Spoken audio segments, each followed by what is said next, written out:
And I think there was maybe 600 people there. I was so nervous, bro. So I asked Boneface. I said, "Man, will you bring me out?" You know, and he said, "Yeah." So I had a mixtape at the time called Hooked on Crembonics, and one of those records was a Plies beat. So I was like, I'm gonna come out to this Plies beat. But before I did that, Boneface brought me out and just off the cuff out of nowhere said, "Spit something for us, bro." And man, I spit the lamest, greenest, wackest freestyle, bro. And Fizzle looked me in my eyes and was like, "We'll take that." And man, I just knew it was horrible, bro. But they they Oh they screamed man, and cheered, But it was probably because I we'll had, take that. yeah, it's probably because I had Coogee down to my socks and Yeah, 20 golds in my mouth. But yeah, for that was sure. that was a funny creamery, man. Nah,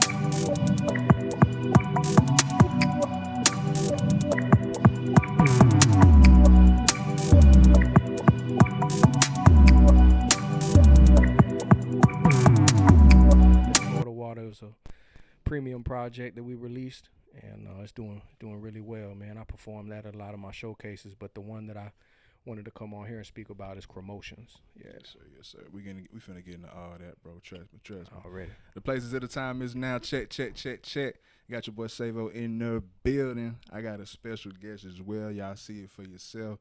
Needs no introduction, but I'm gonna let him introduce himself anyway for the people that's late to the party. Wine, what's that? I'm Southbound Foundation, Cremro Smith, Panhandle Pioneer. Blessed to be alive. I appreciate you having me, man. I appreciate you being here. I appreciate you blessing me with your presence. Let's go ahead and dive into it, man. We're gonna start from the top. The Already. name. Where did the name come from? And then dive a little bit into your background, and I got some branch off questions from there. Okay.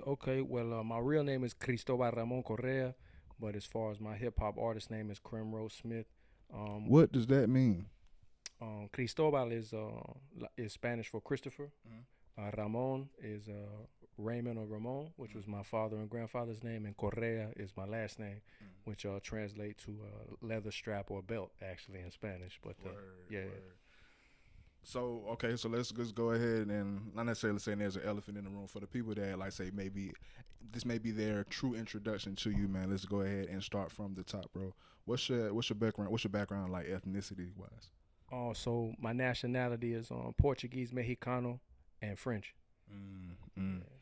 But like if you like distance a mile away or a block away and just see your attire or just see what you're doing with a microphone in your hand, the I can say the regular mind or the sheep mind or just the normal person, they be like, what that white boy doing with on the mic? You know what I'm saying? Like, do For you sure. get that a lot? Oh, for sure. Growing up, that's all I got. Yeah, Mm, especially growing up in the Panhandle. When I grew up, there wasn't a lot of Latino community in this area. mm, So of course, I was one of the only light skinned or white boys really wrecking shop. yeah. You know. And for the people that really, really know about hip hop and where it was birthed from, it was a melting pot, still a melting pot with black, Hispanics. I believe everybody is welcome, but of course that disdain with, of course, white people. I think we don't need to go down the history. We all know where that particularly came from. But being that you, like I say, you you're Latino, so we're not gonna mix you in with any other group, race, but other than that. Man, I'm creme roll. You know what I'm saying? I'm creme de la Okay, creme, for sure. man. I believe talent speaks for itself. I Mhm. believe drive and heritage is important. Mhm. But I'm creme roll. I'm Cristobal Ramon Correa, but I'm creme roll Smith, man. Mhm. Until I get home and then I'm daddy. I feel that for sure. Some I just wanted to ask just because I'm just such an objective and I'm all over the place as far as being the devil's advocate and just wanting to know just more insights on shit. But are you familiar with Lord Jamar and Eminem's beef and how he was basically saying no matter how great he is, he can never be considered great because he's a guest in hip hop? Are you familiar with that whole philosophy? I'm not as familiar with the philosophy as I am with the back and forth. I know that Jamar was part of Brand Nubian. I know he had his run, and I know he had a big relationship with Vlad early on when Vlad was taking off. So Mm-hmm. I've been, I've heard a few of the interviews, etc., and I've heard people say, that white people are guests in hip hop. So yeah, I've heard about it.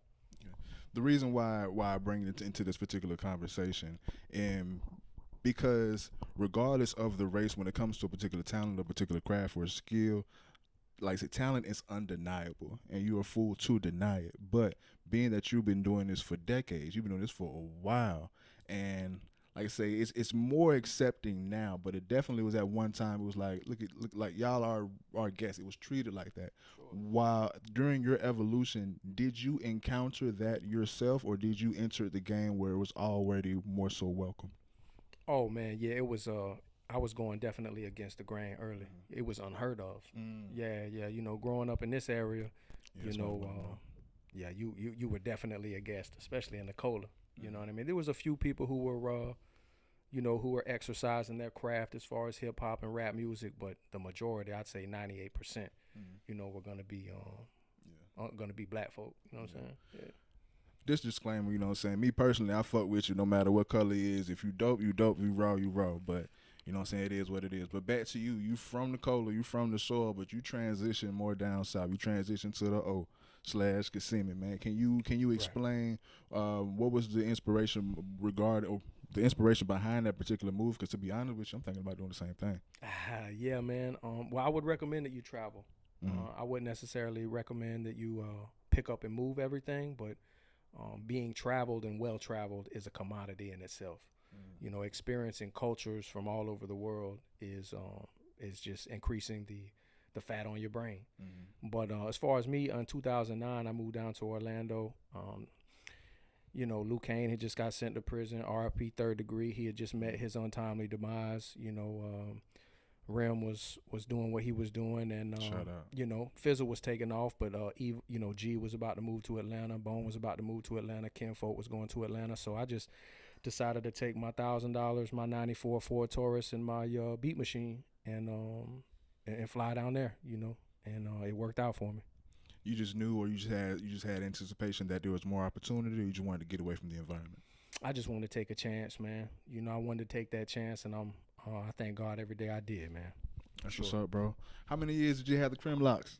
Oh man, the locks, yeah. So I started those in 2013, and I cut them last year. So about 10 years, yeah. I started mine a year after yours. They look good, man. Yeah, I was checking out some of your interviews, man. They look great, man. You're doing a great job with them, yeah. Appreciate it. So now we got that out the way. Let's actually dive into some ish. So as you as an artist, of course, you've been doing this for a while, so it's safe to say that music has been a part of your life for a long time. Who or what are some of your influences early on, or may still be, or you still may be influenced by these particular individuals or things? But what influenced you early on when it comes to this music shit? As far as artists or just individuals anything who helped me listen? You know, my daddy grew up. While I was growing up, my daddy listened to a lot of music. My mama listened to a lot of music. They weren't together, but whether I was visiting my mama or living with my daddy, music was always playing. My grandfather was a mariachi, so, you know, he played in a mariachi band. My father, more or less, was on a lot of old school R&B, you know, a lot of Linda Ronstadt, a lot of Luther. Really? Yeah, absolutely, man. A lot of Earth, Wind, and Fire. You know, live instrumentation. So I used to, but he might listen to Aaron Neville one day. He might be on Otis Redding the next day. He might appreciate instruments. Yeah, man. He used to call it panty puller music because he was suave. So, you know, he liked the smooth groove. So I was introduced to that early, and then, you know, my mother would be on a lot of country and Zydeco.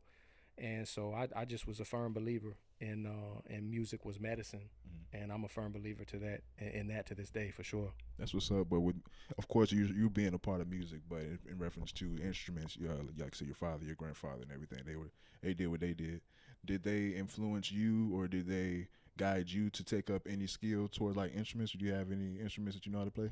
I play keys a little bit. You know, I can mess around. I can mess around on the beat machine. You know, I can play a few little ballads. But over and all, you know, growing up, it was beating on the lunch table, which I wanted to commend you. You know, that's one thing that drew me to the title of your platform was Lunch Table. It's like, you know, that's where I conducted a lot of my first instrumentation was in the lunch line and at the lunch table. Exactly. But yeah, man, you know, that's where I'm go down. Yeah, for sure. That's where you have to hold your own. Yeah. But like briefly, we mentioned, and great segue, but I do want to give condolences to your father for, of course, because he has transitioned at this particular time.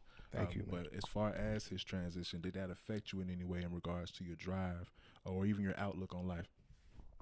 Oh, absolutely, man. Yeah. I mean, he's Give some game, if you will. yeah, for sure. I mean, I don't mean to harp on, negativity or loss or grief, but I think that's a big part of everyone's life, or it soon will be at one point in time. But losing your parents is a tough thing to do. I don't ever want to share my story and make people feel like I need sympathy, or I need an extra shoulder to cry on. But losing people close to you can be difficult. So in 2019, I lost my mama. In 2020, I lost my only blood uncle, which essentially was the closest thing to my mama that I had. In 2021, I lost my only blood niece. She was 16 years old. She passed away in a car wreck with 8 other young ladies in Greenville, Alabama on 65. Jeez. And then in 2022, I found my daddy dead in his room. So, that's why this project, Cremotions, is a panhandle poetic passage of grief, understanding, but also more than anything, overcoming that adversity and using this music as a medicinal format to lift you out of that. Because if you get stuck in those waters and you don't necessarily know how to navigate, you'll drown. You know what I mean? You'll drown. So, but to answer your question, man, my daddy, he was my best friend for a long time. I took care of him for the last 11 years of his life. I was his fiduciary and caregiver, and it's almost like he became my son for the last few years of his life. But we went out with a bang, man. We had a great time before he departed, for sure. That's what's up, bro. Like you said, to begin, like say, I don't want to harp on those particular promotions, but like say, being that part, like that concept that you just shared is news. Like for the most part, is news to me. So definitely, man, my heart and thoughts and just solidarity goes to you and everyone around you, bro. Because like I said, I couldn't imagine losing everything. Not saying you lost. Let me stop. Not saying you lost everything, but as far as like, I'm just saying in reference to parents. Cause I was raised by a single mother, and I've met my father later in life, like via social media type shit, and it was very underwhelming.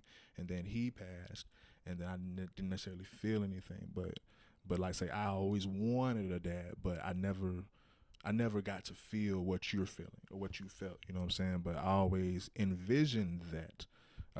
But even with that, like say, transition from that, just on a macro scale, for the people that can't roll with all that shit, that can't deal with all that shit, like you just said, if you don't know how to swim, you will drown, and just in that correlation, for the people that understand it's deep waters, and in correlation to just, I'm not gonna say like it was just like separation, not separation anxiety, but for the feeling, okay.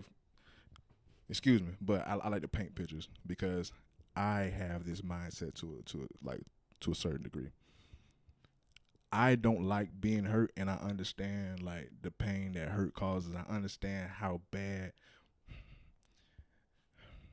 when you go through so much, only a certain amount or certain type of pain can hurt you. You know what I'm saying? A lot of people go through this and they be crying, be like, "Oh man, I've been through worse than that. I've been through worse than that." You develop your thick skin, so you've been through a lot, and even within that shit that can hurt you, knowing that you develop so much because you gotta carry around so much, you gotta represent so much, and knowing that you are still vulnerable to a sense, and certain shit can hurt you.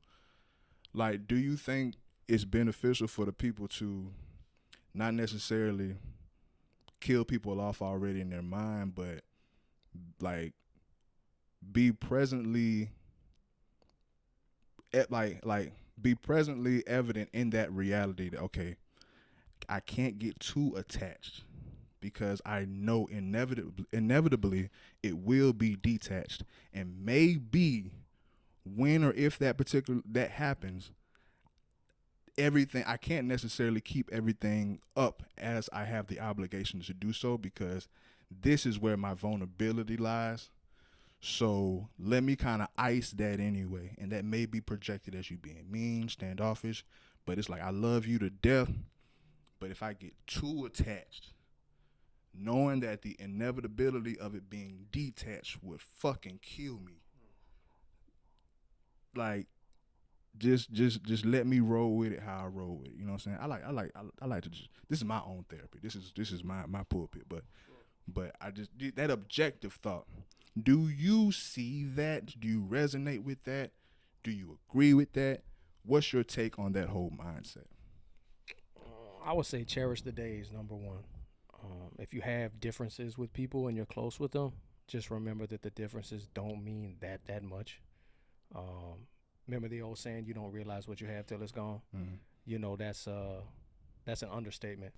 So for anyone listening who may not have good relationships with their parents, might be mad because their parents told them this or left them here and didn't give them this when they asked for it. Just know that you only get one set of parents. Some friends I grew up with had no parents. Yeah. That's why I mentioned I don't like to harp on my story being any worse or any better than anyone else. But just know that the time we have on this rock is short. It may seem long, they say that the days are long, but the years are short. Mm-hmm. So just cherish the days. And if you have people that you truly love them as much as you can. Love them as much as you would love to. Love them as much as you want to be loved. Yeah. You know, And that's motivation for me because I didn't want to bury my mama at 30 years old. I didn't want to find my pops passed away. I didn't want to lose I didn't want to lose friends to overdoses and taking their own lives, etc. But it's going to happen.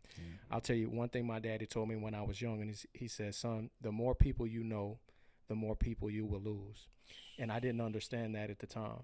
And after being essentially a traveling salesman as a musician and a networker, and everything from an artist to a promoter to a graphic designer to a merchandise developer to a performer to a singer-songwriter, you meet so many people.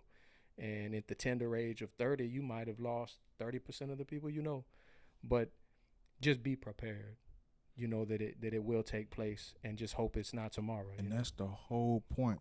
For the sake of it may be tomorrow, the preparation for that. And I think, like I say, because I think it's a tactic or just a hardening or an exterior shell, and it may look like a strength, but I'm realistic, and I know that it can also be looked at as a weakness on how I deal with things and how I know other people may deal with things, or may not. A lot of people may even feel what the fuck I'm saying, but at everything that you just said, it's gonna happen. Be prepared for it. And I feel like a part of my preparation that I had to check myself on is like, okay, I can't, because like I say, with the people that I love you to death. But it's almost a philosophy as if I can't get too close or get too attached or miss you too much, because that's gonna fucking kill me when it happens. You know what I'm saying? So it's like it's almost a defense mechanism to not get too attached to the people that, not even saying not get too attached to the people that I love, but get used to living without them. That's really what I'm getting used. I've grown that skill, or just that element of life of getting used to living without the people that I love. And I had to check myself and like, okay, you're trying to develop this strong defense mechanism or this armor for this pain that is inevitably going to happen, instead of just leaning into it and enjoy it and love the hell out of them while they're here. But it's like, man, I got too much going on, and I can't afford that to break me right now. Right, I understand.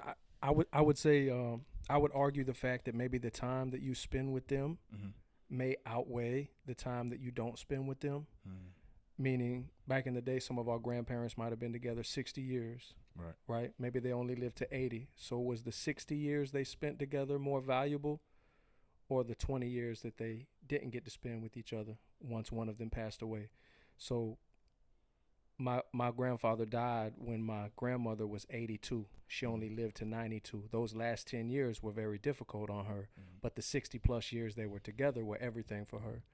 So I feel like coming from Reynosa, Mexico during the Mexican Revolution, and coming so strong, becoming naturalized citizens, doing things the right way, all of that life that they spent together, I would say, outweighed the unfortunate decade that she had to deal with living without him.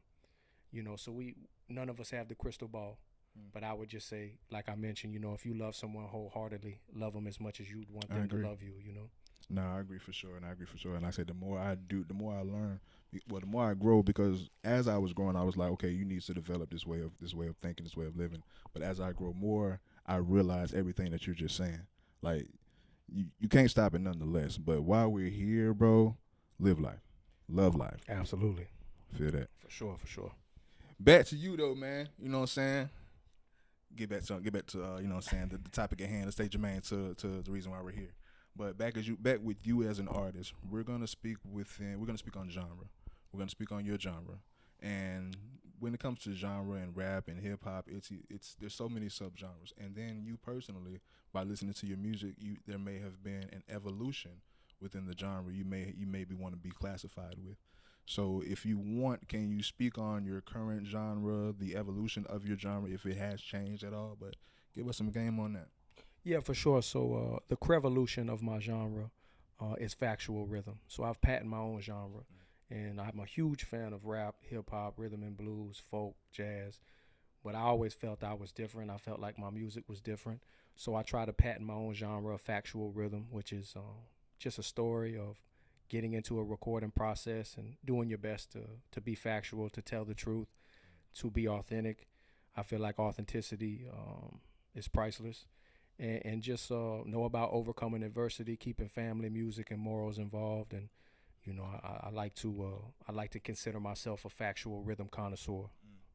So as of now, you wouldn't necessarily, well, it wouldn't be strictly faith based as far as the music that you make, but necessarily you're just being authentic, and whatever is on your soul or in your heart, that's the music that you're gonna make at that time.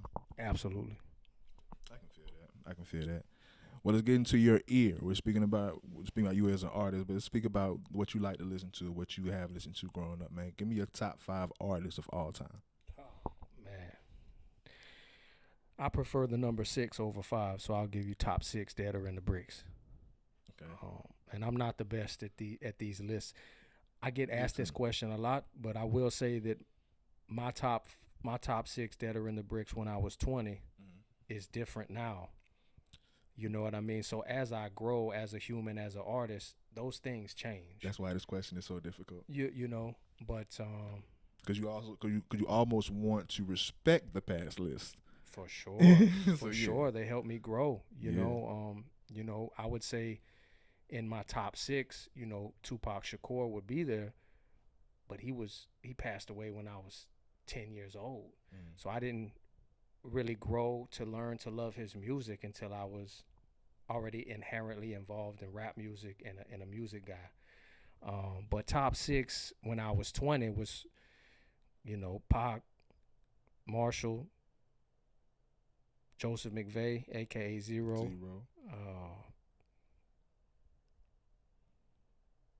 Cremro Smith, aka 8 Ball. I'm a big fan of Christopher Dorsey, you know, BG, and Boneface.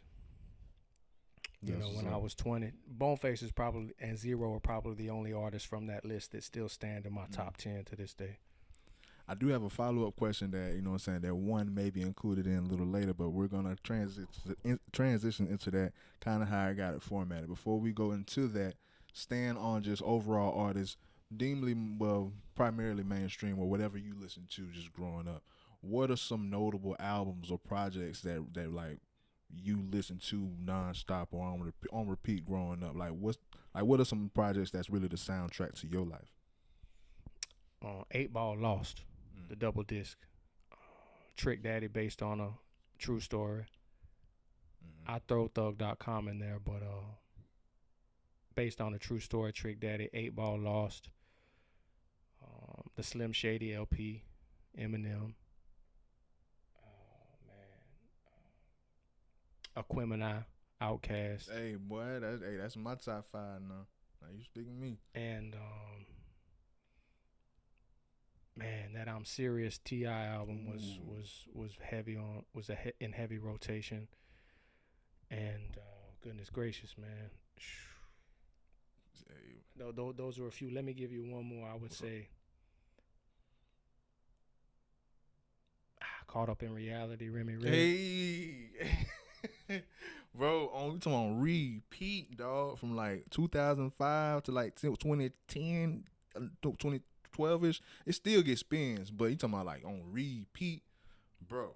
I had like three different CDs. I had this shit on the iPod. For sure, bro. Yeah, man. Shout out to Evil G, man. He doesn't get the credit he deserves. And free Rim, man. Free Big Bro. Free the dial for sure, man. We already know where we at on that, bro. You want to give a quick shout out to Evil G, man? You did any work with him? Oh yeah, I put him on every album I release. I've first time I recorded with Evil was in Lamplighter. That's where Bert, R.I.P. Third, was recording the majority of his music. So I grew up in this era where, Mike Bless was selling cars, smoking Camel cigarettes, and Rim had just came home the same time I came home, and Luke Kane was doing his thing, and we just had a power unit, and those guys really welcomed me into their circle, and they saw something in me, especially Fizzle, man. Bone saw something in me, and he gave me an opportunity. But, Evil was cooking all of the production. Hogg had just come from Tallahassee, and Fizzle had a spot over on Fairfield and Pace, and Young Pappy's spot. They had a little shirt press, and Bone had a studio in the back. So I just remember Rim coming in there with a huge prison bag of notebooks, and him recording the majority of Caught Up in Reality. a few. There was a record called "Be Somebody" with Boneface and Rim. I'm gonna be somebody. And just no, on I'm gonna my be somebody. Can't be nowhere too long. Oh. Hey, bro, it's on repeat. That song really. I was in the studio when they recorded that. Word. And that song That's history. really spoke to me, to the point where my last compilation album, Cremro and Friends 3, I wrote a record called "Be Somebody," and it's one of my favorite records, one of my highest streamed records right now. Yeah, but shout out to Evil, man. I'll circle back to say that he's a great dude. He's a phenomenal producer. He's a humble guy, man. And I know he's a part of Drum Section now, the production group, and they do amazing work. I was so happy when Evil got the plaque for the Ludacris record, when he got the plaque for the Monica record, when he got the plaque for the Jacquees record. Like, he's amazing, man. And I'm happy to call him a homie, and I'm happy to get him on my records when I have the opportunity, for sure. Evil G. That's what's up, bro. Stand on the career, bro. Stand with the soil. This may be controversial. You may be a little bit more reluctant to give this list. You may not. Top 5 Pensacola artists. I'll give you top 6, Deader in the Bricks in the Cola. What's up? Boneface, Remy Red, OG Third Degree. And this is any artistry, not just rappers, correct? Yeah, artists. Hogg.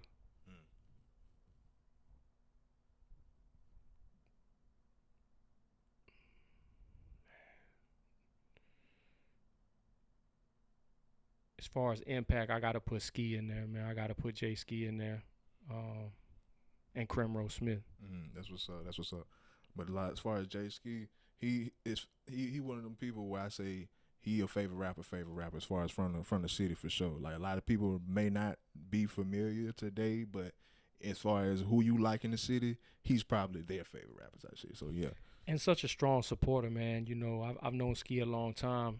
I remember when I moved around this way, and Top of the Line was huge, and shout out to Mike, rest in paradise, Mike, shout out to Double A, man, long live Double A. Rest in peace, for sure. But anytime when I was coming up and doing some little shows, and I was living in Orlando, I'd hit the highway and come back to the Cola. If I saw Ski, and I always keep merchandise on me, whether it be physical CDs, shirts, hats, etc. But he would always support. Roll what you got. Give me a shirt, give me a CD. So that's what's up. Yeah, shout out to Ski, man. Real quick, you want to plug your apparel on your website? Cremro.com, CREMRO.com. That's what's up. Stand on the soil before we transition, because we got a few subjects, bro. But favorite local project that you believe is underrated? We all know what Caught Up in Reality is. That's one of the greatest. But what's a project you feel is underrated that more people need to go listen to? From the city? From the city. Big Bone Payola. Hey. Yeah, taking it back. That's like late 2000s type shit. Either late 2000s or early 2010s. that era. I think Payola was 2013. Yeah. Something like that. Yeah. 14. Yeah, something like that. Great album. No, for sure. Shout out Big Bone. Now, as far as you and your music, of course, like we said that you're just authentic when it comes to the subject matter that you speak on. You're not necessarily classified or confined to any particular genre, but it's clear to say that you've been speaking to God, and in a lot of your recent songs, a lot of people can say maybe he's found God recently. But can you at this point definitively say when you found God? Has God always been a part, but it's just more prevalent now, or is it something that is more recent? He's always been a part of my life.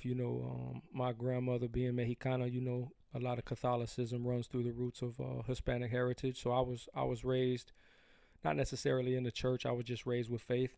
I feel like a lot of times when people are underprivileged, one thing that they do have is faith and fellowship. Yeah. They may not have a vehicle, but they are a vehicle to express, their faith and their grace and their gratefulness. So, we always said our prayers. We always thank whatever higher power that we were thanking for the blessings we have, and we thank him for the opportunity to be able to get up and grind, etc. But he's always been a part of music with me. Some people say, like when I released Dear God, a lot of people messaged me and was like, glad to have you on this side and things of that nature. And I've always put faith, fellowship, tried to, and spirituality in my music. It's always been there for sure. Just in reference to that feedback, not even necessarily the feedback, just one's inspiration to put out content like this. For one, it's kind of a two-part or loaded kind of question, but did you feel obligated to convey those particular messages as you've been doing in Dear God and your other music, Devil on the Phone? But it's some people that feel like they feel the same, but in a consumer standpoint, they feel like, okay, man, a lot of people not gonna like that or not gonna gravitate to it. But it's a lot of people that realize this is what the people need to hear. This is what their soul needs, plain and simple. But do you feel more of an obligation to do that, or once again, you just felt like doing what was on your heart? Probably 30-70. 30, I want to put out something that people relate to. 70%, I want to go to therapy, and this is my therapeutic enhancement for myself. My therapy session is the studio, writing, creating, producing, cultivating. But I think it's good for people to express themselves in a spiritual way. Music is very influential, as you know. Yeah. You know what I mean? So there was probably a difference in 2005 when I was listening to Look at What You Did to Me, Zero, versus Cremro in 2025. But both sides of that were influential.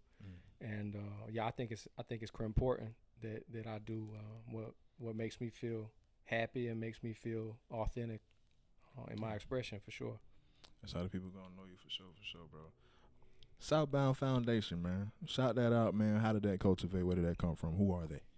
Southbound Foundation. So that's Family, Music, and Morals. That's a label that we've put together. So it started as Southbound Coalition, and that was years ago. That was my cousin Dub.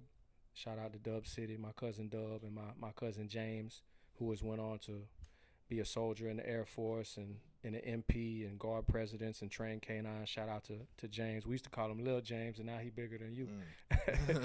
But we just were cooking music, man, in Dub's mama's house and recording each other, and Southbound Coalition. There's actually, man, and I don't know if I've ever said this, there's a group from Baton Rouge called South Coast Coalition, and they're filmmakers now, but they were one of the first groups in Baton Rouge as far as white boys, if not the first, to really put themselves on the map.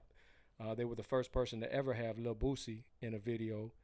I don't know, are you familiar with Tebow from No Limit? Tebow, he was a white boy who was signed to No Limit for a while. T-Bone? Tebow. I know. I think I know a T-Bone that was like on a couple movies on Fighting Temptations. You remember the song 504 Boys, We Roll Tight Whips every day. So there's a white boy. And there's, hold on, Firecracker? Yeah, that's Tebow. Oh, why you ain't say Firecracker?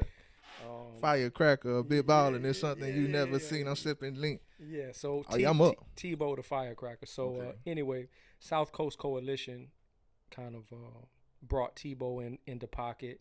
They did an album with Boosie called Deuce Deuce and a Quarter, I believe. I'm hip now. Yeah. Yeah, I'm yeah. hip So now. so when I saw these white boys from Baton Rouge doing their thing, when I would go to New Orleans where I had some family, I was like, man, these guys.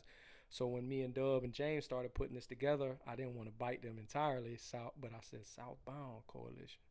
So we went with Southbound Coalition, and then just as time, life got to life, and then people went their different directions. I created Southbound Foundation. I wanted it to be more of a stability, more of a format, more of a larger table where more people could sit and contribute. And so since then, more of a conglomerate rather than a group. Absolutely, I got you. absolutely, yeah. And it just sound good. It just sound good. Southbound Foundation. It just sounds good. Well, it does to me. Yeah, I feel that. But nah, Firecracker had low key had my favorite verse on that song. I forgot he went by Tebow. Yeah, Tebow the Firecracker. And let me say this, man, he's become a great friend of mine. We've got 2 records together. He just released an album called Hot Winter, Cold Summer, and he asked me to get on a record called Creme de la Creme, and I slaughtered it. So go check out Creme de la Creme by Tebow the Firecracker featuring Cremro Smith, and he returned the favor for me. I put him on my Cremro and Friends 3 album. We have a song called Crazy Year, Cremro Smith featuring Tebow. Bro. Yeah, that's what's up. And I definitely will have a lot of notes when it comes to different tracks and different projects where you've been on with notable artists. And like, I know these artists just because I'm not on the whole subsets when it comes to hip hop. Like I said earlier, these motherfuckers raw, they raw. Some people that be like, okay, those white rappers, we don't mess with them. We don't mess with them.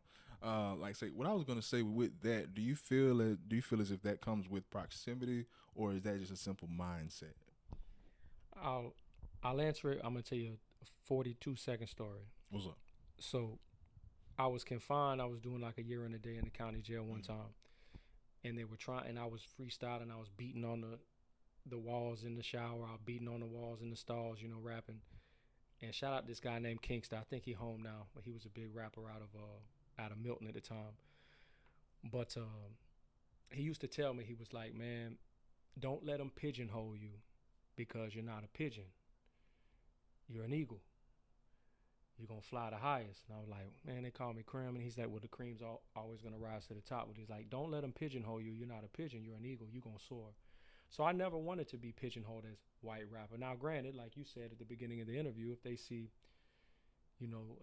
individual of my skin pigmentation, grab a microphone, shoot a basketball, get into a fist fight, the first thing most likely they're going to say is, man, white boy can go. Right. This white boy's tough. If they take the time to do due diligence and research or listen to an album, maybe they'll know that there's more to me or there's more to everyone else. Everyone has a story, but I never really saw myself trying to get pigeonholed into that. Yeah. I tried to avoid it the best I could, and really what helped me with that was moving to Orlando and experiencing so much other ethnicity and economic background and heritage and just so many other walks of life. Yeah, like I say all that to say, like, I'm aware that there's so much that you can consume. There's so many options other than what's in your proximity. That's really just a confined and a left behind mindset, which I refuse to be a part of. You know what I'm saying? That's why when I seen, oh shit, he with Casket, Bubba Sparks, Rittz, like I actually listened to these people. Like I fuck with Rittz when he dropped that Like I Am, you know what I'm saying? You ain't like that. Casket, I fuck with Casket when he would drop Black Sheep 2. Cause wasn't he like with Cash Money then? Yeah, he got a deal. Shout out to Casket. He's been a great brother of mine. We rocking started in 2012. Yeah, he's a great friend of mine, and I got stories for days with Casket. But yeah, oh goodness gracious, man, I'm trying to think of the DJ's name in Orlando. He was plugged in with Khaled for a long time, but I can't. His name's slipping me right now. But he played a couple records for Khaled and for Bird, and Brian came through there and swooped up Casket and gave him a great opportunity. And Casket, he did everything he needed to do, and now he's fully independent, still touring. He's an author, a painter, an artist. He's an incredible artist, and I'm proud to call him a homie for sure. That's what's up, bro. Like I say, I'm not just bullshitting. Y'all go check out Casket. Like I say, specifically, like I say, I haven't listened to most of his discography, but that Black Sheep 2, like that was literally like a time in my life, you know what I'm saying, where that was on repeat. That Black Sheep 2 is crazy. Yeah, he fire, man. He fire. When it comes to Cremrotions, man, how long did it take you to make this album? I think I started in 2021. And it's still being mastered now. I've held on to it, man. I've been reluctant a little bit to release it because it's a lot of sad music, but I feel like the sooner I release it, the sooner I'll be able to get those Cremrotions behind me, and I can get back to, you know, snapping. I know that not everybody wants to hear sad music all the time. It's a great vitamin. It's a great piece of medicine when you need it. But yeah, probably about 3 or 4 years. It's finished now. We're just working on the mastering. Dear God's on the project. Devil on the Phone. We just dropped that. The next one is called Bipolar and Picola, and I'm currently scheduling that video. And once we roll that third single out, we'll do a really nice rollout for Cremrotions. And I've already been on the phone with the numerous promoters that I love, and we scheduling the tour for early 2026. That's what's up. Well, let's actually dive into some of the tracks, bro. I really mess with Devil on the Phone, bro. Devil on the Phone, been calling to some Motorola. But before we get into the symbolism and everything, but we'll just dive into it. Because what I got from it is pretty much like a duality between the good and bad choices that you have the option to make. You know what I'm saying? Like, absolutely. Can you correct me? Can you add on to that? Elaborate for sure. Man, I'm glad it stuck. You know, it's meant to be shampoo. It's meant to be conditioner. It's meant to stick to your head. You know, that's the promotional music I try to create. But yeah, you know, remember the old school, you know, cartoons where you would have a devil on the right shoulder and then an angel on the left, or vice versa. Right. Yeah, that's just where that comes from, and that temptation. You know, the devil tempting you, and so. You know, that's just kind of how I created that. And I released it after Dear God solely for that purpose. You know, Dear God was shot in a church with bright stained glass and beautiful Florida sunlight. You know, Devil on the Phone was shot at 2 a.m. digging a hole in the rain. You know, so people may not catch that all the time, but I wanted them to be, you know, one on the left shoulder, one on the right. That's what's up. Speaking with staying on Devil on the Phone, when you said been calling to some Motorola's, and I got with that was because Motorola phones, of course, when they were popping was decades ago, and you're conveying that the devil has always been in one ear for the most of or all of your life. In noticing that, have you always noticed the duality, or is it just recently through retrospect that you've noticed that he's been calling since a Motorola, since forever? Oh, since day one. Yeah, I'm a firm believer that if you believe in God, you must believe in the devil. You know, there's hot, cold, there's good, evil. So I think it's healthy to understand that he's one of the hardest working things out there. You know, right. We have to work hard for God, but you know, devil, you know, he's working real hard, and he's 99% of the time working in disguise. So just have to be aware. That's what's up. Moving on to Dear God, because I say this, I kind of mixed them up because one came before the other, but it's all good. When it comes to Dear God, bro, it's apparent, and I don't want to like be redundant when it comes to asking these questions, but what was the thought process and inspiration behind Dear God, and also condolences to your friend that passed, man? You want to just speak about everything when it comes to that song? Yeah, man. Goodness gracious, man, long live my bro, man. Justin Smith. He was a Smith. His real last name was Smith, but I met him when I moved to Orlando. He lived in Kissimmee. He was actually a live sound engineer at Universal Studios. He was running some of the live X-Men shows. He was running sound. Right. He had a great studio at his home, and man, I went over there and did a feature for an artist one day, and as soon as I finished the feature, he knocked on the glass and said, "I need your number." So we just became great friends and brothers, and you know, he ended up taking his own life, unfortunately. But, man, we just cooked a lot of music. I think we did 3, maybe 4 albums in the span of a year. And but shout out to Justin Smith, man. Iliad, the Odyssey, Basement Beats, hell of a producer. He's the one who got me started on Logic Pro. I was always a Pro Tools pioneer, and he got me, introduced me to Logic. But, you know, Dear God's for anyone who has lost anyone and is trying to remain faithful and trying to hold on to something. And, you know, sometimes you start to lose your grip And it's important to realize how blessed you are to have another day to grind, to rap, to sing, to hug, to eat, to swim, to breathe. Blessed to be breathing, amen. So yeah, that's where Dear God came from. And after leaving pills alone and things of that nature, I felt like it was important to implement that in that record for sure. That's what's up. Really quick, you know what I'm saying? Logic Pro, I know that's probably like the king right now, one of the kings, man. I'm still on Studio One and Soundtrap. That's all right, man. But if you don't mind opening up or diving into the realm of your past addictions and what you had to overcome. Yeah, man. I want to say right now, man, for the first time in probably 8 years, I recently quit drinking alcohol. Today I'm 46 days with no alcohol, which is huge for me. I wasn't. I feel that this month makes a year for me. Wow! Congratulations, man. Now, only because I needed some elevation to do. Not saying that I'm none forever. Of course, no real urge to do it. I smoke like crazy, but I may go back to having a drink or two, but definitely I went on a straight hiatus. I didn't think I could do it off alcohol and women for like this month is a year, bro. Just because I had to, that 30 bug hit me, bro. Because I was doing everything I was doing since I was 19 at 30. I'm like, nah. Right. It follows you, and I heard something the other day. They said love is free and lust costs the most. So whether you're lusting for the alcohol, the substance, the women, it's going to cost you, whether it be in monetary value or time, effort, energy. And so, I had just been drinking pretty heavy for a long time. And so I just decided to give a fresh, clean start. And people, I don't get into it often, but the people who really know me closely, which is only a few, know that I was pretty dependent on alcohol. So it's just alcohol?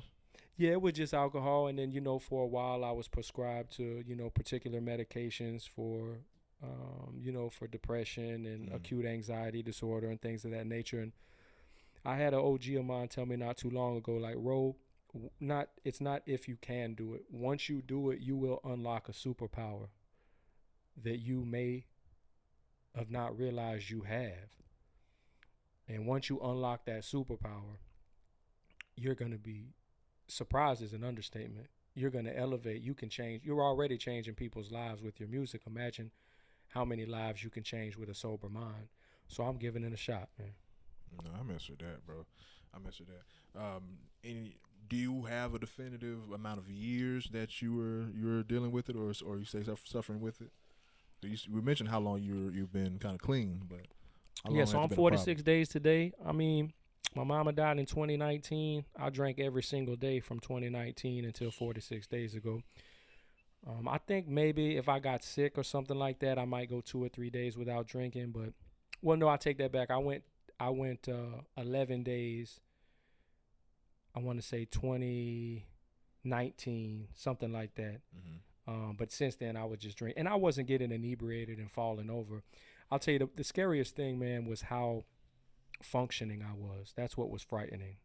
I was still providing for a family. I was still working 60, 80 hours a week. I was still recording, performing, traveling, producing. I was still doing so much, and I was still drinking every day. So that's what frightened me the most is, some people may have met me and had no idea that, I was drinking daily. So, I'm over here saying, man, that's how I am with weed. But it's like I don't necessarily think it's a problem, but it's just how I cope and deal with everything that I'm dealing with and actually have the patience to do it with the sound mind and not flip the fuck out on everybody and everything, or just drop the load. Because I say, man, fuck this shit, it's just too heavy. Nah, let's keep going. You feel me? Yeah, sure. And I feel moderation is key. Yeah. And different strokes for different folks, man. Some people could maybe drink every day the rest of their life and be all right. Some people could smoke every day and be all right the rest of their life. I'm far from God. I'm far from being a judge, and I don't want to ever try to steal anyone's joy. Yeah. I just noticed in my particular situation, I was giving way too much time, effort, energy, and money to consuming this substance that, other than numbing me, really wasn't doing much for me. It's a vice. Yeah, just a vice for sure. Let's get back to the music, bro. For sure. More tracks that I mess with. I like Predicament. I met some predicaments, bro. Shout out the hard, of course. Shout out to Evil G. That's an Evil G beat. Shout out for sure. Of course, what I got from that track, bro, it sounded like just choices and situations well, it sounds like as far as predicament, it sounds like you're depicting scenarios where one may be, may be presented with choices and situations where bad decisions may seem right at that particular time. Am I correct, or can you give more elaboration? Exactly correct. Okay. You know, especially with a blocked mind, especially with a substance-filled mind. How many times have we been under the influence of something and say to ourselves, "Oh man, I can do this." You know what I'm saying? Yeah, and then sometimes we wake up the next day thinking, "Man, what in the hell was I doing?" Decisions, bro. It's irrational decisions. Exactly. You know, exactly. So, yeah, you spot on with that. Yeah. That's another reason why I had to take that particular hiatus, because I was like the major like club goer. Like that was like what I just did. Just go out, meet women, just indulge. And it's like you don't get tired of that shit. Yeah, bro. I had to start that shit. But this is not my therapy. Going back to you. How was it working with the Hog? Oh, that's big, bro. What I do want you to I want to let you know, man. You know, we're conducting this together. Yeah. So as you share and I share, you know, it's important that we both share, man, because this is therapy for you, it's therapy for me. So back to what I was saying then. Yeah, there you go. So back to what I was saying, and yeah, like that's another reason why I had to take that particular hiatus, because it's not like on some, oh, I'm better than everyone, but yeah, I clearly don't have the same mindset, and I realized being around that particular environment so frequently, I realized the frequency of that particular environment and what I was elevating to, and what I realized I needed to be to get what I want ain't gonna be around here. Simply, it will consume you. Yeah. It will consume you. You know, we are what we eat, whether that's what we listen to, what we watch, what we consume, you know, organically, generically, whatever the case is, we are what we are. We are what we consume. So, and we're creatures of habit a lot of times. That's what's up, bro. Back to that Hog, though. Back to you and Hog in the studio, man. How was that, bro? Interaction. Was that y'all first project? Because y'all sound like y'all have known each other for a while. Am I correct? Yeah, I've known Hog a long time, man. Shout out to Hog. He's I consider him a friend. If I ever need anything, he's always there, and he's given me a vote of confidence with my music for a long time. I remember when Willow was managing him back in the day, and Hog was just, you know, he was something special. If I'm not mistaken, and I don't want to give accolades to people who, if I don't know 100% of the story, but from what I remember, Boneface found Hog, you know, and I know he was always rocking in the Village a bit, but first time I met Hog was through Boneface, and this was Bars of Love era, you know, when he had come from Tallahassee. But I try to get him on every project that I can, man. He did a feature for me, I want to say 2007. Did you see our interview? I did not. I didn't know you had, but I'll check it out for sure. Yeah, I interviewed Hog like in June, a couple months ago. Wow. And he gives his origin, so I do urge you to go check out that interview. I certainly will, man. I certainly will. Shout out to my dog, for sure.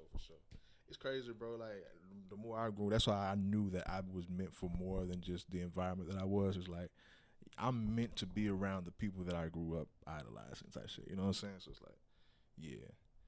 Yeah, then it's amazing when you're sitting chopping it up with them and exchanging stories and not only that, like, they fuck with me.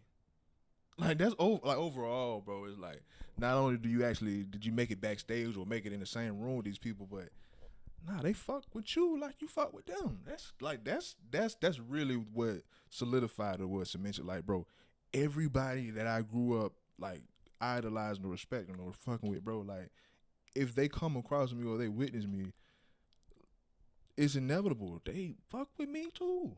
That's a great feeling, isn't it? I wouldn't say it is. It's good. I wouldn't say vindicating. I wouldn't necessarily say I already knew it, but it's like, okay, God, I see you. I hear you. Confirmation. Yeah, for sure. Lyrical lust. Lyrical lust, bro. How was it working with Rittz and knowing the type of lyricist that Rittz is? Did you feel any obligation to try to out rap him? Y'all motherfucker came with what? I tell you, man, he's I'll tell you, man, he's one of the greatest rappers to have ever done it. I'll actually see him next Wednesday. I'm opening up for him at Huntsville. Oh, yeah, we getting to that. Yeah.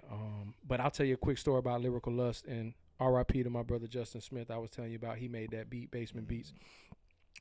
So in 2014, while I was on tour with Haystack and Jelly Roll, we had a 2-week off in between 2 legs of the tour. And so I came home to Pensacola, and my old lady was like, hey, there's 2 shows at this new music venue called Vinyl that I think you'd be interested in. There's 2 separate tours coming the same week. Right. And the first tour was the Slumerican Made tour. This was 2014. So it was Yellow Wolf, Rittz, Big Henry. I think those were the only 3 acts. So anyway, we knew people who knew each other. And so I text my people in Tennessee. I was like, man, I'm trying to meet Rittz. And he was like, okay, this is what you should do, da-da-da. So fast forward, I end up meeting him in 2014 at the Vinyl. First time I'd ever been to Vinyl. I meet him backstage, and we topping it up. And I said, man, I'm going to get you on this record one day. And he was like, all right. So as much as I dislike this sometimes, I was like, can I spit it for you? And he was like, yeah, go ahead. Sometimes you got to seize the moment. Man, looking for another way to eat. Even though I think I'm diabetic, competition looking real sweet. Everybody rap, everybody make beats. Matter of fact, I get them in the email every week. And I'm spitting it to him, and he kind of bobbing.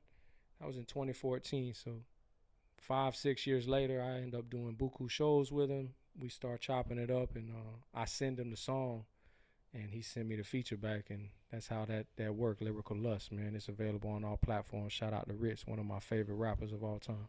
That's what's up. Cola. Do you truly believe is one of the most underrated cities in Florida? Speaking on the song, but yeah. For sure. By far, if not the most. Mm-hmm. And I've probably been to 36 different counties in the state performing. I've lived in, 6 counties in the state of Florida. But yeah, I by far believe that Pensacola is one of the most, if not the most underrated city. What's holding us back then?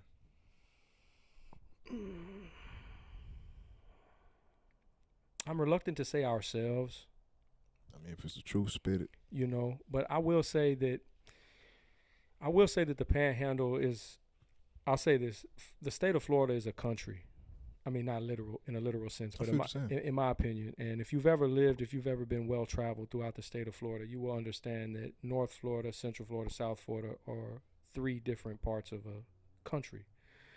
That's why you see so many people in the Panhandle navigating towards Alabama, Mississippi, Louisiana, etc. Right. And so we're country. We're a little slower. I don't want to say we're behind the times, but people come here to retire. We don't necessarily have the resources that Central and South Florida has.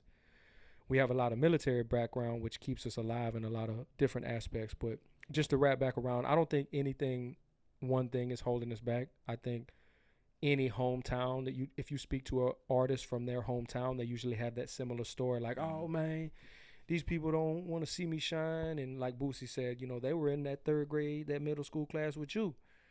They had the same opportunity as you. They just didn't elevate to where you got. Right.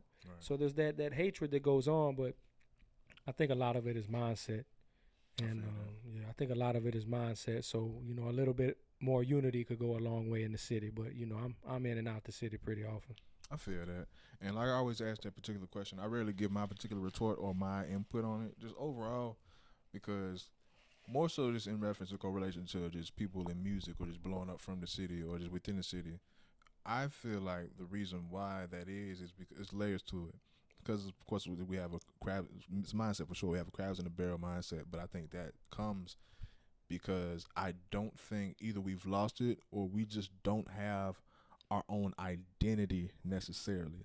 So we're to the point where anything external seems more prestigious than what we have here. So it's like everything here is beneath. Rather than, because I spoke with so many people, because like I said, we have the resources to where we can compete with other people. But I feel like for the people and for the culture here, emphasizing on our culture, we're such a melting pot and we don't necessarily have our own identity and our own thing to where we can all definitively cling to. Because like ATL had Snap Music. They had their own wave. You know what I'm saying? East Coast, every place had their own thing. I think we have the infrastructure to have some sort of identity or something that we can claim as our own, that we can actually compete with other people. But I just think, and not even us, I think a lot of people, a lot of places have had the same problem. But I feel like we are, I don't know when it happened, but we've been conditioned to feel like this ain't enough, or this ain't, or we ain't shit. And we have that crabs in the barrel mentality to feel like all we got to do is cross state lines and we better than somebody. We better than you. I just went on vacation, so I'm better than you, even though I'm broker than last month. But it's like the prestige of being external, because we don't necessarily have any identity to cling to. That's my opinion. Yeah, and that's valid. There's some validity in that. I agree with that. I think there's a lot of pessimism too, man. You know, whether you scroll through Instagram or Facebook, I see a lot of, oh, well, this is why we'll never make it, or oh, this is why we're not this, or this is why we're not. It's so pessimistic. It's not, hey, let's come together, and if we do this, we can accomplish this. It's a lot of negativity, and I'm not saying pinpointing any particular artist, but It's true. you know, one of my favorite songs was Clouded and Gray, you know, and it's telling you that this particular environment, this area, sometimes can be, it can be dark, man, you know. So I would just encourage any artist, any human being, if they're from this area, to travel. To travel, you know, always have love for your environment where you're from, but travel. There's buku places that where you can learn from, and they're not all in the South. You know, they're everywhere. And that's a subject within itself that I have in my notes. And you mentioned it earlier. I didn't want to dive too much into it because it was tied into you touring, because it all ties into you touring and actually seeing other places and having, well, the obligation of actually traveling because you're on tour. So let's dive into you as an artist, going back to your artist and you touring. How many tours have you been a part of? When was your first tour? And what are some things that you've learned traveling via tours or just living? Great question. Not necessarily a tour, but around 2006, 2007, shout out to Boneface. You know, he would take me to these small cities in Alabama with Remy, with Third, with Luke Kane, with Hog sometimes, with Bless, and they would throw me into the Wolves' Den.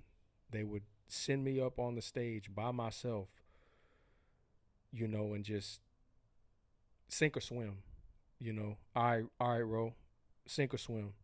And 99% of the time it worked, and it helped me develop. It helped me cut my teeth in a sense. Now I wouldn't classify it as a tour, but it got me comfortable with entertaining and or showcasing my talents in front of strangers.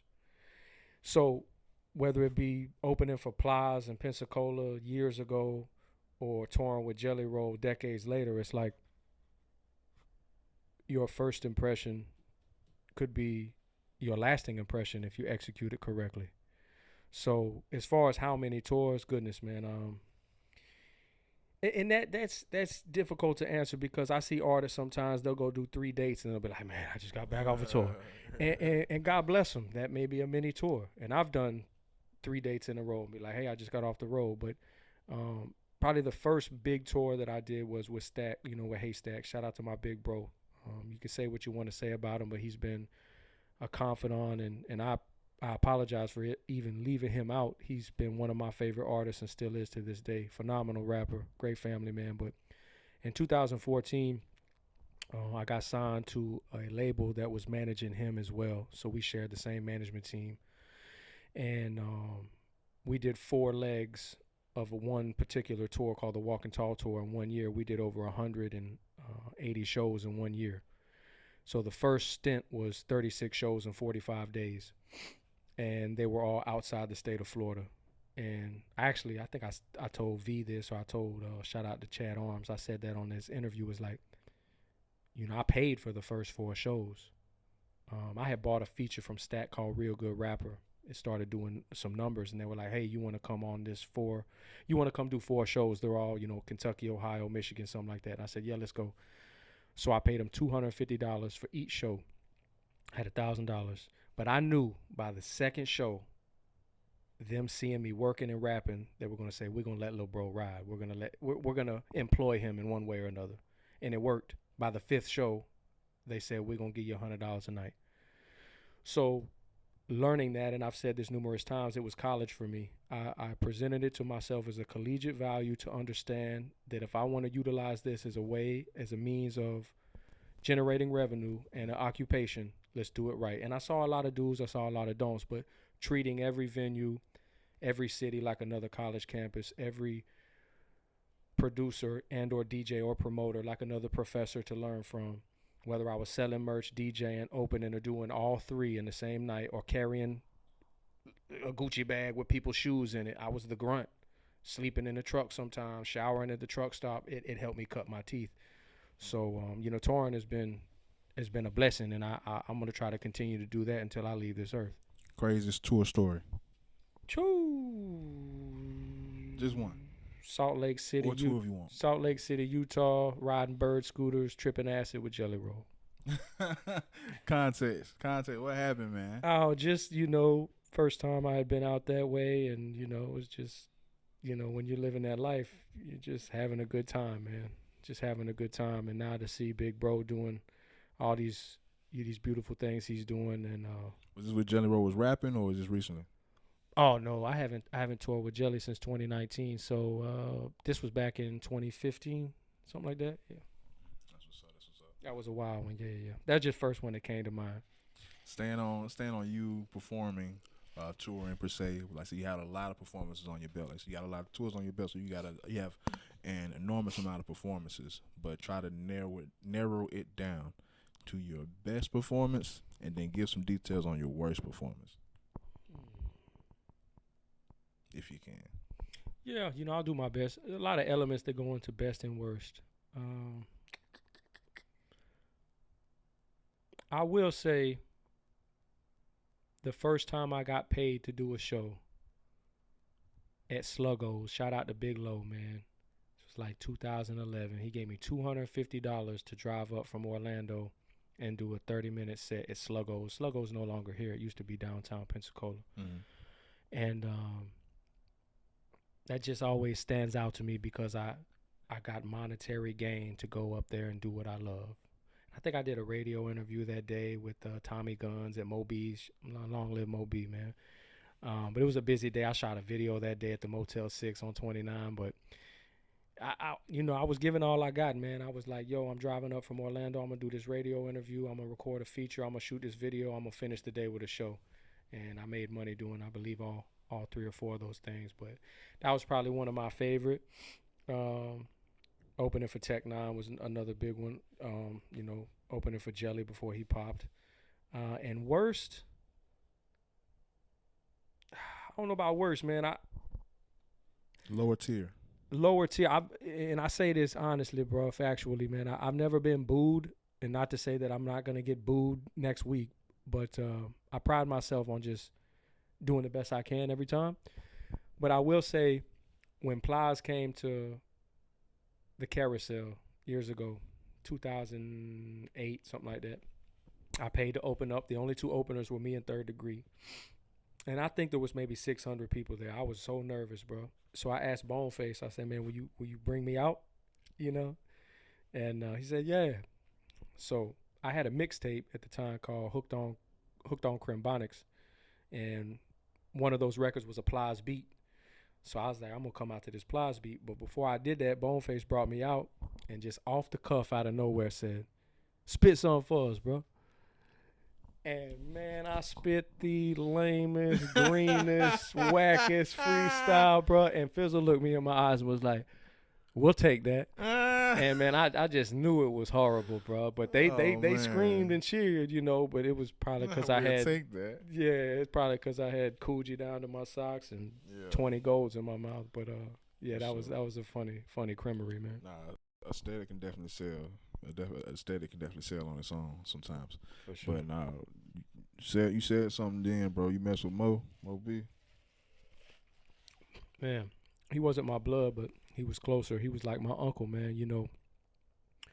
Moses had been cutting my hair since I was young. He was just always such a inspiration to me. He always say, "Ro, you know, Crem, man, he just always motivated me, man. He always was positive with me. He knew my daddy a little bit, and you know, I just loved him, man. He was a great guy, you know, and I was really sad to hear about his passing, man. But I remember after I worked with Lil White a little bit, and I flew to Memphis and opened up for White on his birthday, and Long Live Lord Infamous. That's when I met Lord and stuff. But I came back to the Cola, and Mo was like, "Okay, Big Money, you signed to 3-6 Mafia, huh?" I'm like, "Nah, man, I just happened to do some work with White and Lord." But yeah, I miss Mo. I miss Mo B, man.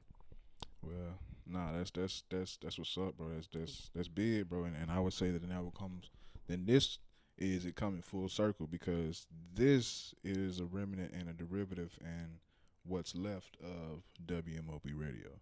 That is my blood cousin, and without him, I would not have the resources or would have even been introduced to radio equipment, a microphone or anything because I took over for WMOB Radio back in 2018. I started this, and then he saw me keep coming. For one, like I say, that's my cousin, so like you're welcome here.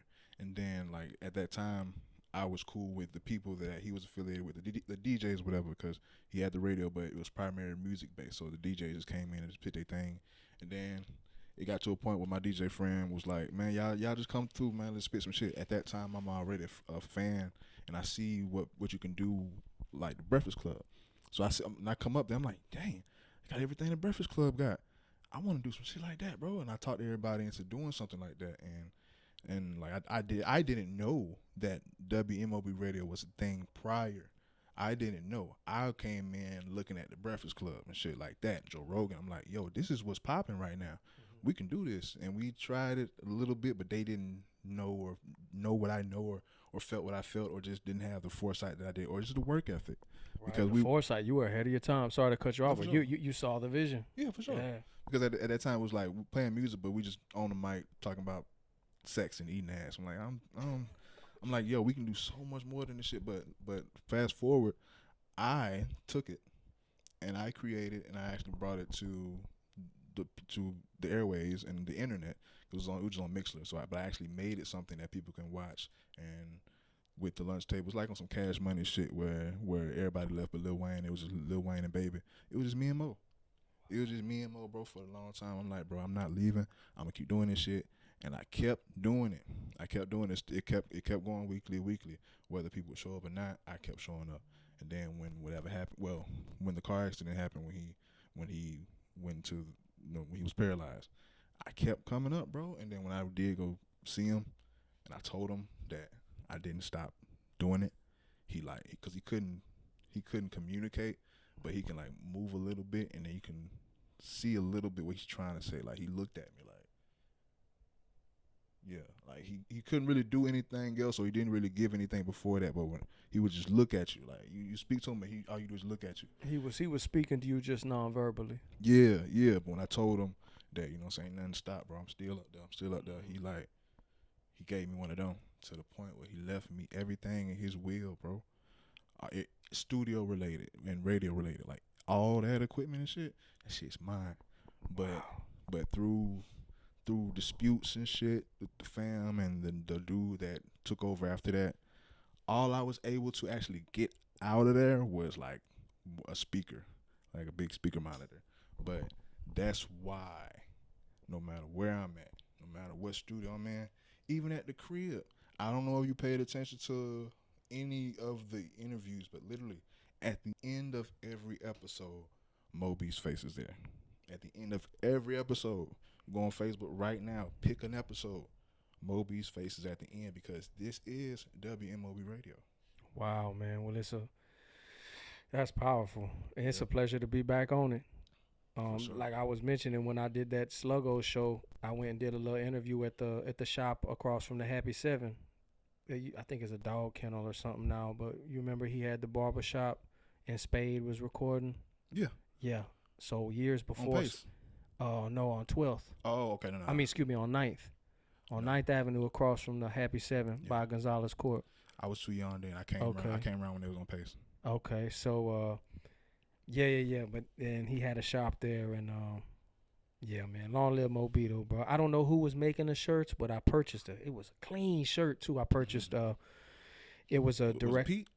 Oh, it was a female. She Uh, had them online, and but I purchased it and I rocked it when I opened up for Benny the Butcher. I rocked that's it what's when I up, bro. opened for Benny, man. So long live Mo B. He was my, not blood, but he was like an unk to me, man. Yeah, it's Straight up. my second cousin. That's what's happening, man. But going back to you, and just like you just saying, you've been featured around so many people when it comes to you performing and just collaboration or just touring. But who are some notable artists or some of the favorites, some of your favorite people that you've been next to or that you've been featured with, touring? Just some notable performances. Oh man, done some tours with Kasky for sure. Done some tours with Doobie. Are you familiar with Doobie? Nah, Check him out, man. He's no, from Columbus, I ain't gonna lie. Ohio. He's got a couple platinum records. He's on a rock kick right now, but he started out rapping. So when I was touring with Haystack and opening for Stack, um, Doobie was touring with Jelly and opening for Jelly. Mhm. So done some tours, of course, with Jelly, Haystack, Rittz. Are you familiar with Yellow Wolf? Yeah. Okay, so had the opportunity. Shout out to my bro Jimbo Underground Booking. He got me opportunity to open up at Slum Fest. That's a huge festival that Wolf puts on. Slaughterhouse ain't no thing still, is it? Not, I don't believe so, man. It's a I don't Slaughterhouse, believe right? so. Yeah, he was. Yeah. He was kind of, from what I understand, he was like a. Like an affiliate of them. Yeah, I mean, he was signed to Shady, and they were as well. But as far as like Royce, Crooked Eye, Joe Budden, and I'm tripping right now. I think that's it. You already said Crooked Eye, Royce, Joe Joe, Budden. Yellow Wolf, M. Wasn't there a fourth member? I'm tripping. just referencing the cipher right now. That's all I remember from that damn cipher. Right. But yeah, he was signed to Shady for a while, and shout out to Wolf. He's one of my favorite as well right now. He's definitely one of my top 10 right now. But doing the Slum Fest was crazy. Jelly, of course. I'll tell you what really spoke to me, man, was when Vinyl hit me up to do Bone Thugs and Harmony. That was probably one of my favorite shows. We just did that this past February. It was sold out, 860 tickets sold, and I chopped it up with Lazy, which from what I have heard over the years, Lazy don't really get close to a lot of people, don't take a lot of pictures, but he gravitated towards me, and then we took some pics, traded numbers, and then Crazy Bone as well. Those is one of my favorite groups of all time. So What's up, yeah, bro? that was a great show. Speaking of collaborations, I'm gonna try to just authentic conversations, a conversation with me, and we can definitely go. Good. But I'm gonna try to condense this last half. I ain't say half, but I say we got like about 40%. I'm gonna try to condense, you know what I'm saying? But still, All right. still respond as you may. But as far as collaboration, staying on that, give me your favorite collab and your dream collaboration with somebody you would love to work with. Dream right now would probably be Adele. Mm. Favorite collab.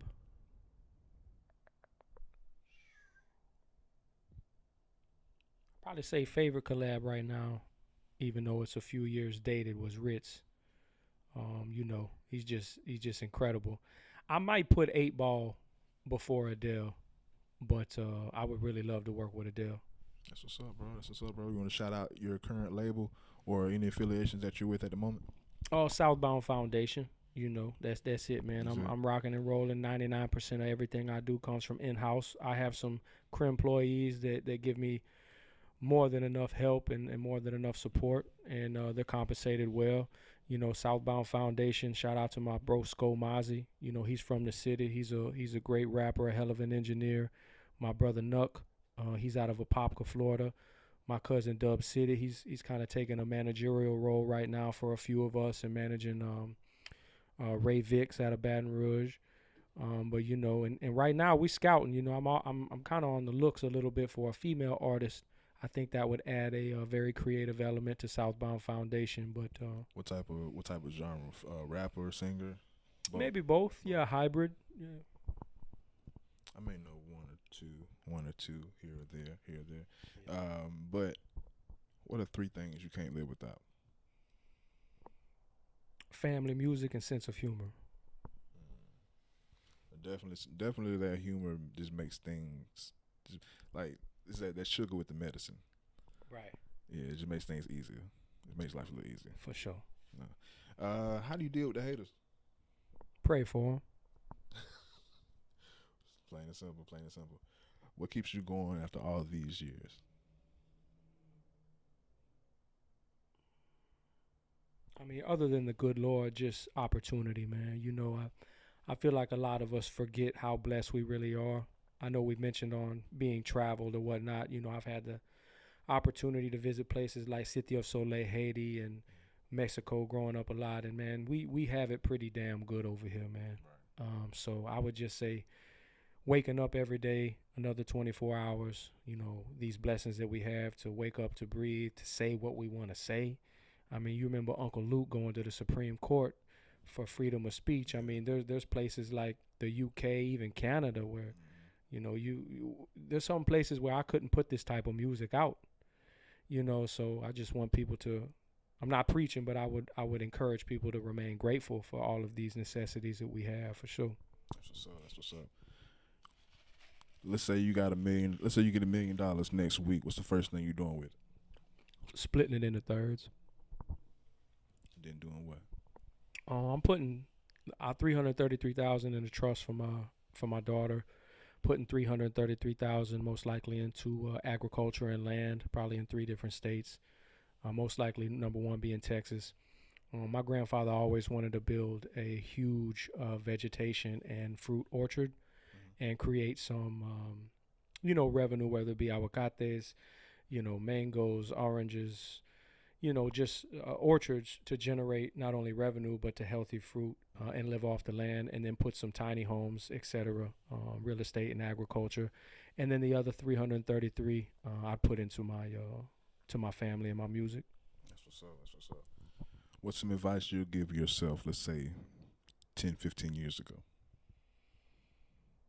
Don't give up. Were there times where you were close to giving up? Oh, sure. Oh, absolutely, man. A few years ago, man, I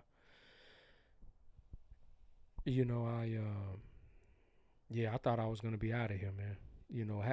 Given an opportunity to become a parent and seeing my daughter born and holding her and cherishing her life right now saved my life. No doubt about it. Love that, bro. That's what's up.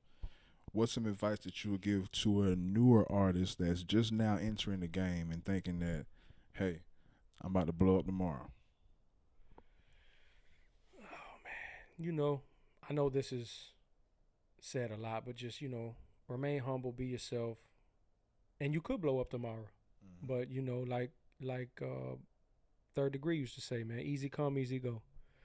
I don't necessarily understand. Like, everyone has been telling me, Ro, get on TikTok, get on TikTok, get on TikTok. And I see it. I don't necessarily understand it yet. So I've built a TikTok and my music is on there. Like the other day, Sko was like, bro, you got 3,000 or 4,000 followers. You could be getting paid off this already. I encourage anyone who may see this interview, who may know that format, who's younger than me, I'd be more than happy to sit down, have a lunch, and maybe employ you for a few sessions to help me. But it's just a different time, It's just a different time. Wow, this you? Yeah. Oh, well, man. Sheesh. But with that, because I had to understand that as well, because I'm not no TikToking ass either. But well, with 2 million something Jones, bro, you doing pretty damn well. because it's just finessing and just understanding that platform and it's sad and it's kind of exploiting at the same time, but it's just cheat codes and just understanding the traffic and the algorithms and the tags and everything, and just how to herd people this way with certain type of content, because it's not necessarily everything that motherfucker posts is going to hit, but definitely yeah it's with TikTok, because that's where most of the traffic is, and it's like. And it's pros and cons with it, why it's so beneficial and lucrative, because for one, with the American or just with people in general, our attention span is so small and it's getting shorter and shorter and shorter and shorter. Agreed. And it's like with TikTok, it positively reinforces that detriment. You know what I'm saying? And it's like, if you understand that and you understand the game to that and how to use that yourself, you can actually use it and utilize it and manipulate it, which I've I just see different shit in different aspects. So I figured that out. I'm like, okay, that's how you do that. All right, cool. Let me try this and that. And I'm like, okay, certain things work, but the whole thing is, it's like you're aiding towards our problem right now because people's attention spans are so small and they gravitate towards bullshit.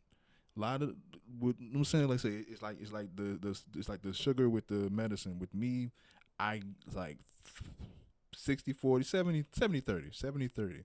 I give the people what they want to see, and then when I herd them in, I give them what they need to see and hear, and hope they take that. You give them the appetizer. Yeah. You're before the entree, and I understand. I'm still so old school, which I have to learn how to migrate there. But you're exactly right. The attention span is short. I mean, it's Vern Troyer short. So people want to see, they want to taste before they devour the plate, and I feel like that's hors d'oeuvres and appetizers versus entrees. Sure. I mean, I still put out full-length videos, and a lot of my partners is like, bro, you wasting your time, man. But so lately, after I cook a full-length video, I'll cut it up into 3 or 4 shorts and feed people with the shorts. And I understand, Because the attention span is small, bro. It's short, man. Yeah, it's short. And I think that's because, like I said, I don't want to blame us all the ways. Like I think it got that way because with content and shit that is to be consumed, it's being produced so massively. So it's something new every day, every hour, to where shit can get old so quick now. It just came out. It's old now. We're not doing that now. Right. It's like, so yeah. I mean, how long do albums get played? You know what I mean? And even that, to your point, are people still releasing full length albums? Or are they just encouraged to just drop single after single after single after single? Are you familiar with Russ? Yeah. The artist Russ. Yeah. I'm very much so a student of the game. Album a month, didn't it? I know Don Tripp has been doing similar, but he dropped a song every month. It's a song. And he broke down the business acumen that he learned and that he utilized in order to see the progress. And I think he was using TuneCore at the time. But he said something that really stuck with me the other day. If you're not releasing at least one song a week, at least one song a month, you're not serious. And if you don't take yourself serious, an investor's not going to take yourself serious. A lot of excuses I hear a lot of the time is, oh, man, no one wants to back me. No one wants to put money behind me. Look, man, it's okay to work a regular job and split up your revenue and still dedicate some of that, if not the majority of that revenue, to your craft. Do you believe in yourself enough? Because if you don't, the next man, woman, investor, whoever is not going to is not going to generate that revenue for you. And that correlates to so much shit, including this. Like I said, I've been doing this for 8 years, and then one variable and one denominator that have never changed is me and this motherfucker, because this is my heartbeat. I'm really the only thing that matters, but it's what I try to preach to everyone that I prepare as a table for. I have so many people that I want. Like I made you a show. I want you on this show. I want you on this show. But it's like, dog, it's 100 reasons and excuses why not to do something, bro. But do you really take this shit serious? Because people are only gonna take it as serious as you take it. And if we ain't taking this shit serious, how can anybody else take it serious? Sure, and I feel like people click on the trends a lot of time. They'll say, "Oh man, this music stuff's cool. It can get me some money. It can get me some popularity. It can get me some females." But are they in it for the right reason? I didn't ever really start out doing this for revenue. That's why one of my favorite shows was the first time I was compensated monetarily for a showcase for doing something that I love. I'm like, man, these people care enough to pay admission to come see me. They're waiting in line with a T-shirt with my name on it. That's priceless to me, man. And especially overcoming the adversity as being light skinned, Mexicano, white, whatever you want to say, coming up where I come from, man. It was like, fuck are you doing over here, bro? Like, outsider. Like, what are you talking about? Right. You had to earn your keep. You had to fight. You had to freestyle. I go back to the Blue Bar days where, like, I had to get on stage. I had to eat microphones, bro. That's just if you wanted to even be taken serious for just that night and lose. I had to take a lot of losses, man. I remember freestyling in the parking lot, fights breaking out, all that, but I had to be heard. I wanted someone to hear me, And next time you talk to Boneface, I met him that night, and he gave me his business card. He's like, I have a studio, and shit, when I was coming, I was like, damn, that's Boneface, that's V now, the Boneface, like he was my Tupac. You know what I mean? Like he was before I was on Boosie, before I was on Zero, I was listening to Fizzle. And I know that he, you know what I'm saying, put in a lot of work, but that just shows how much of a, I guess you could say, a jit I am, bro, because I ain't really know he did that much. I'm still learning. You tell me, I'm like, dang, Bone did all that?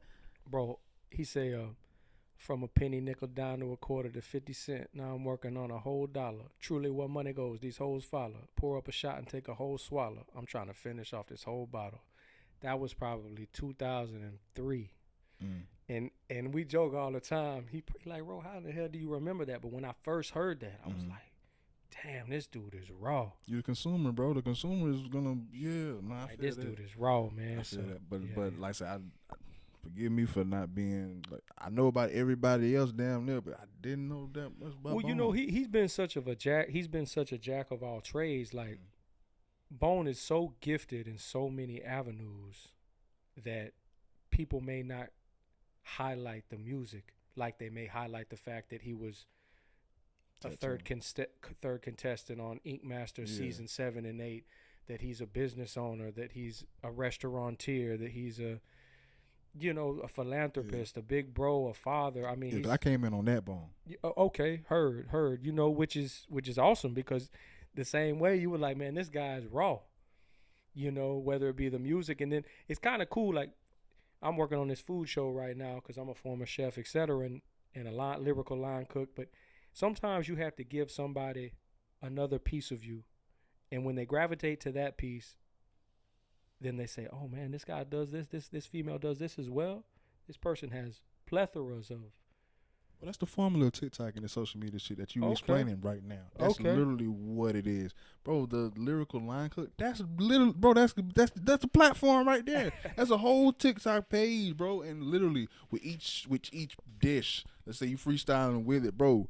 That's a video. That's what you need to do. You literally just outline your content page. Like, you could do this shit, man. All right. You literally just formulate, like you just mapped it out. That's how you do it. That's something catchy. You're gonna catch people with something, and but you're gonna actually hook them and feed them something, bro. That's how you do it. That's the whole thing. That's the whole game. Already. Shit, I'm gonna get on it then. I'm sorry, bro. Appreciate the plug. But that's what I was trying to convey. Like, we're telling him, like, bro, that's all it is, bro. Just because it's a pro and con to that. Shamingly, like, unfortunately, we gotta mask it, and we gotta dance with it sometimes, and we gotta, you know what I'm saying, instead of just giving it blood raw, you know what I'm saying, because motherfuckers, they're just jaded by this false reality. But let's go ahead and wrap this shit up. A couple more. Give me a 5-year plan, bro. Where you see yourself in the next 5 years? In 5 years, I'll be doing stadiums. In probably 2 years, I'll be doing theaters. I'll say 2 years, I'll be selling out theaters. 3 to 4 years, I should be on the stadiums. By the 5th year, Southbound Foundation will be a school, an educational platform of business acumen for people to come in and medicinally increase their value for the world through music, whether it be singing, songwriting, podcasting, producing, photography. And I know there's a lot of artists and entrepreneurs who have a similar blueprint, but whether it's going to the juvenile detention centers, the reform schools, the alternative schools, giving the youth an opportunity to express themselves in something they enjoy. I'm a firm believer that I'd like to be a dean or a professor or a principal of something like that in Southbound Foundation. Also, I have a digital coloring book that I've been working on called Cola Colors, and I want to develop a colored pencil set called Pencil Cola, and I want to get these colored pencils and or crayons and allow people, whether it be in the Department of Education, the Department of Corrections, nursing homes, assisted livings, I want people to get back to putting physical art utensils in their hand and utilizing expression artistically, whether it be music. So the school, the coloring book, the food show, touring, more merchandise, more artistry, and more family music and morals. Yeah. That's what's up. As we wrap, man, go ahead and once again, man, plug any upcoming projects and this upcoming show, bro, you got with Rittz. Yes, sir. So today is the 16th, Thursday, the 16th of October. Next Wednesday, October 25th, October 21st, I'm going to be live at the Furniture Factory in Huntsville, Alabama. Rittz is kicking off his Night Owl tour. I think it's 32 dates. I'm going to be opening up in Huntsville at the first show of the tour. Everybody come out, man. I think 200 or 300 tickets are already sold. It'll end up selling out. Huntsville's a good market for me. Birmingham is a good market for me. Mobile's a good market for me. The following month, November 21st, I'll be in Gainesville, Florida at the G on 17th Avenue. Anybody who's in the Gainesville area, pop out, push up, come see a great showcase. Promotions, the project will be released by the end of this year. Bipolar and Pensacola is going to be the last single on the project. I appreciate Lil Zay for helping me direct and bring all these visuals to life. We've worked on, I believe, 5 videos together, and he's a pleasure to work with. He's the most talented videographer in the city. I know I'm biased, but big believer in him, and I just want to see a lot of unity and a lot of love and, you know, the lyrics to go along with it. That's what's up, bro. We're going to go ahead and wrap this up. I appreciate you sliding through again and blessing my platform with your presence, of course. Got any questions for me on the way out? No, man, I would just ask, is it cool if I pray with you real quick? Definitely. Awesome, man. Father God, we come to you just for thanks, just for fellowship, just for family. We appreciate all the opportunity you give us. Thank you for bringing me and Vo together to build a friendship, to have healthy dialogue, to just speak about things that we enjoy. Thank you for allowing us the opportunity to get to know each other. All of our friends, all of our family throughout the world, may we continue to bless each other, bring us unity, bring us love, deliver us from evil. In your name we pray, Father God. Amen. Amen. We out. I've been around the world. Two dope boys in the Cadillac. We ain't never been no local jokers. Think we gonna be in here, never been there. And you niggas never there. But for real, I'm thinking Texas. I wanna swing, put some Soul Selection. Two dope boys in the lab, moving expedition. Watching for the ball, this the Fed edition. Cannon kissing, throwing like Shador. We ain't even missing. Prime time, 21 flavor. Doors and elevators, levitating, moonwalking, baby. Ain't no hesitating. Neighbors helping neighbors. Well, my neighbors blue, still my favorite.